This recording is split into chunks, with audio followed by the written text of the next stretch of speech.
Halo semuanya, selamat datang di penelusuran sejarah kita kali ini. Sebagai narator kalian, jujur aja saya semangat banget buat ngajak kalian ngebahas satu babak yang luar biasa dan sering banget terlupakan dari abad ke-19. Kita bakal bedah abis-abisan peran para Zendeling atau misionaris awal di Tanah Irian. Ini bukan sekedar cerita soal penyebaran agama ya, ini benar-benar kisah epik tentang benturan budaya, cara bertahan hidup di lingkungan yang super ekstrim, dan ketangguhan manusia di masa itu. Langsung aja, kita mulai. Oke, mari kita selami pertanyaan besarnya.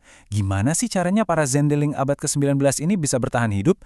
Mereka tuh nggak cuma harus ngadepin alam Irian yang keras banget dan nggak kenal ampun, tapi juga kejebak di pusaran konflik antar suku yang, rumit banget.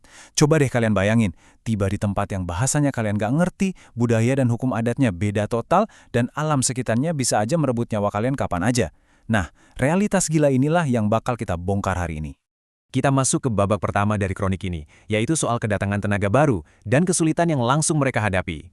Awalnya tuh ekspektasinya tinggi banget ya kan? Harapan besar. Tapi, antusiasme ini seketika nabrak realitas yang mematikan. Alam Irian bener-bener nggak ngasih ruang buat adaptasi yang santai. Coba lihat angka di sini. 8. Iya, cuma 8 orang. Waktu dua Zendeling dari Serikat Misionaris UZV datang, yaitu Welders dan Rinoy, total tenaga Zending di sana cuma jadi 8 orang. Kedelapan orang ini adalah Geisler, Van Hasselt, Camps, Mose, 2 bersaudara Bayer, dan 2 pendatang baru tadi. Buat sebuah wilayah seluas dan sekompleks Irian, 8 orang tuh ibaratnya setetes air di lautan. Dikit banget.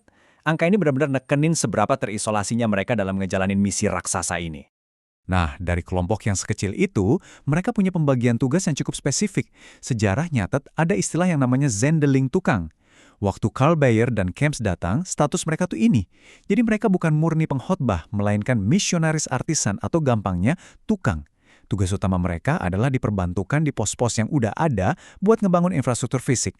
Kehadiran mereka ini secara teori memungkinkan para Zendeling buat menduduki 6 pos sekaligus. Bisa dibilang ini strategi logistik yang lumayan cerdas lah buat bertahan hidup di alam liar. Tapi, rencana tinggal rencana. Realitas di lapangan langsung ngancurin semuanya dengan cepat banget. Kalian bisa lihat di sini, Moshe langsung meninggal nggak lama setelah dia tiba.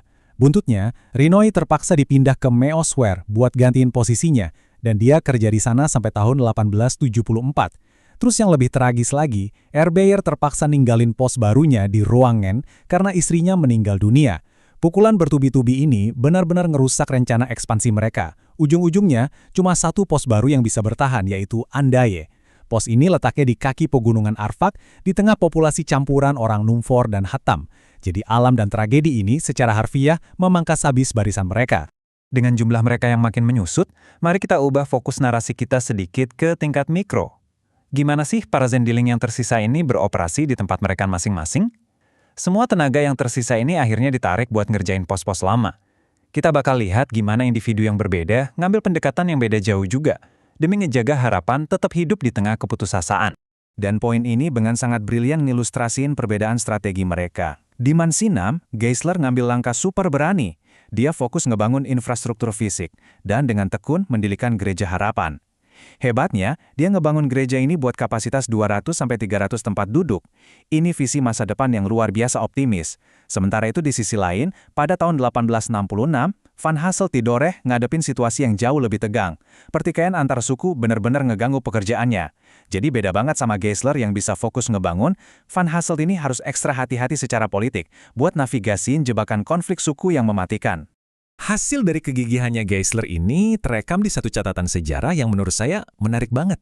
Dia nulis gini, "Kendati pun kami tak membagikan tembakau lagi sesudah kebaktian, jadi yang datang itu hanyalah orang-orang yang memang berhasrat."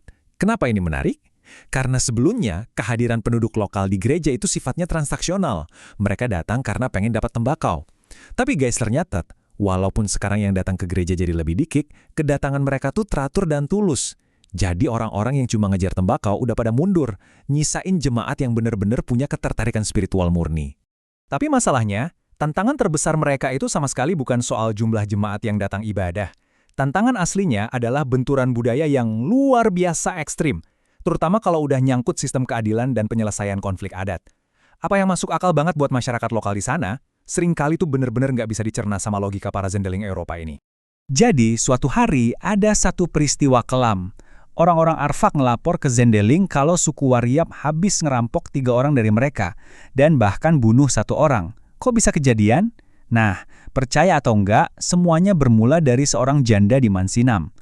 Janda ini ngerasa suaminya meninggal itu bukan karena sakit biasa, melainkan karena ilmu gaib atau guna-guna dari orang-orang Amberbaken. Tuduhan ilmu hitam ini meledak jadi katalisator. Gara-gara diminta janda itu, orang Waryap akhirnya bertindak dan nyerang orang Arfak.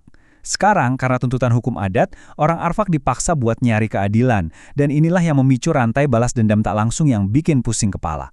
Mari kita beralih dan lihat gimana situasi ini berkembang jadi sebuah sistem yang disebut pembalasan dendam secara tak langsung. Gini, kalau pakai logika Eropa, orang Arfak harusnya balas dendam langsung ke penyerang mereka, yaitu Waryap. Tapi desa Waryap itu terlalu jauh dari jangkauan. Terus apa mereka nyerang Mansinam tempat si janda tinggal? Nggak bisa juga, karena itu pulau. Jadi langkah pertamanya, orang Arfak malah nargetin sanak saudara terdekat orang Mansinam, yaitu orang Doreh. Nah, orang Doreh kena getahnya kan? Langkah kedua, karena jadi korban, orang Doreh kemudian dipaksa oleh sistem ini buat balas dendam ke Mansinam. Terus pencaknya, langkah ketiga, orang Mansinamlah yang pada gilirannya punya tugas nuntut pertanggungjawaban dari orang Waryap. Bayangin aja, jaring keadilan komunal serumit ini yang harus dihadapi Van Hasselt setiap harinya. Gila kan? Setelah kita paham betapa berbahayanya dinamika sosial tadi, kita sekarang masuk ke babak terakhir dari pembahasan kita. Ini adalah kisah tentang tekad bulat seorang Van Hasselt. Di tengah ancaman nyawa yang terus-terusan mengintai, dia nunjukin ketahanan pribadi yang luar biasa tangguh. Nah, yang paling menarik dari perjalanan Van Hasselt di sini adalah gimana ujian fisik dan emosionalnya berjalan beriringan. Di bulan November 1868, dia terpaksa ninggalin arena konflik dan cabut ke Ternate buat nganterin rekannya, Erbeyer, yang kakinya luka parah. Pas lagi jauh dari Irian, hidupnya berubah. Dia sempat pergi ke Pulau Leti dan ketemu janda dari almarhum rekannya, Moske. Singkat cerita, tanggal 1 Mei 1869, mereka nikah di Ternate. Secara logika manusia nih ya, habis ngelihat banyak banget penderitaan dan kematian di Irian, plus sekarang udah punya keluarga baru, menetap di tempat yang aman pastinya jadi pilihan paling rasional kan? Tapi tunggu dulu, di tahun 1871, dia malah resmi balik lagi ke Irian. Keputusannya buat balik itu jelas nggak terjadi tanpa perlawanan. Pendeta Hufeker sempat berusaha keras nahan Van Hasselt biar tetap aman di Ternate. Bahkan dia sampai ditawarin posisi buat gantiin pendeta itu. Tapi Van Hasselt sama istri barunya nolak mentah-mentah tawaran itu. Mereka tetap milih balik ke kerasnya Irian. Dedikasinya ini bener-bener terbukti. Bahkan, waktu masih nunggu di Ternate aja, daripada bersantai, dia malah ngabisin waktunya nerjemahin teks-teks ke bahasa lokal Numfor. Pikirannya tuh nggak pernah bener-bener ninggalin Irian. Jadi, poin krusialnya dari semua ini adalah sejarah itu nggak cuma sekedar deretan tanggal dan nama tempat. Sejarah itu dibentuk oleh pergulatan manusia yang sangat personal. Mulai dari keputusan Geisler ngebangun gereja batu demi batu, kerumitan suku-suku lokal dalam nyari keadilan adat, sampai keberanian luar biasa Van Hasselt yang rela balik ke zona bahaya. Sebuah pertanyaan buat kalian renungkan. Gimana sih interaksi awal yang penuh darah, dedikasi habis-habisan, dan kesalahpahaman budaya ini pada akhirnya meletakkan dasar buat warisan sejarah Irian yang begitu kompleks kayak yang kita kenal sekarang? Terima kasih udah ngikutin penelusuran sejarah ini. Semoga pembahasan kita hari ini bikin kalian makin penasaran buat terus ngegali kisah-kisah masa lalu. Sampai jumpa!